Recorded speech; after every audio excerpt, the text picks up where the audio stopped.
Mohammed has a question. When using the prospecting tools to find clients, what's the most effective way to actually identify real pain points, not just surface level info? What details would you usually look for in that signal? Okay, let's get that answered first. So when using the prospecting tool to find clients, what's the most effective way to actually find real pain points? You need to actually identify real pain points in general. So what actually hurts a business? Whatever hurts a business contains you don't have a website, the website is not optimized, the website is not fast, you don't have a lot of reviews. So these are the real pain points. You can do some quick chat GPT or do some research using Gemini or Claude to find actual pain points of a website or its digital presence, and then cross-reference all these results. So do the same prompt in all the AIs and see which ones are common. That's something you can do to find the real pain point. Next, the pain points really depend on what you're trying to sell. Let's say you are trying to sell review management or what they call reputation management. If you are selling that,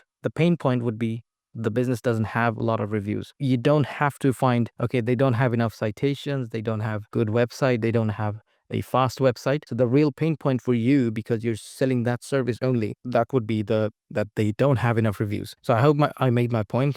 Basically, it depends on what you're trying to sell. What details would you usually look for that signal a business is losing money or leads? Again, they don't have enough reviews, their website is not optimized enough, their website is not functional. By that, what I mean is the phone numbers don't work, the form submissions don't work. So try to find faults that they're getting traffic leaks. There's an opportunity that they're getting a lot of traffic, but they're not converting. Or for some reason, they're not even getting enough traffic at all. That's a signal.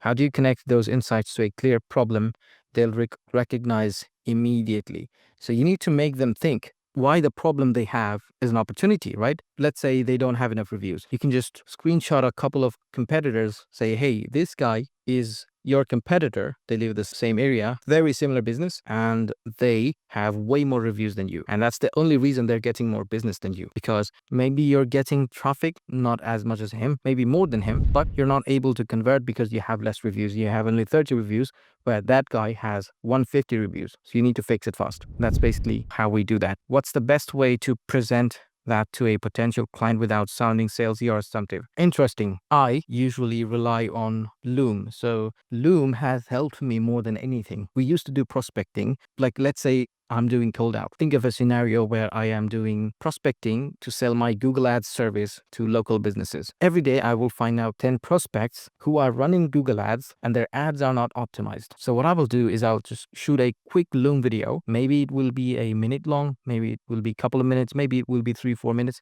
not more than 5 minutes. You don't need more than that. I'll shoot a video, literally show them why their ads are not working or why they're not getting enough results, probably how their competitors are doing better than them by following the practices, and how I can help that. So I'm not selling anything, I'm just pointing out their issues in a very personalized way. I mean, doing a Loom is the most personalized you can get. That's the most amount of personalization you can get. You're literally showing them their ads. So it's just an example. It works for anything. It works for websites, it works for CRMs, anything, right?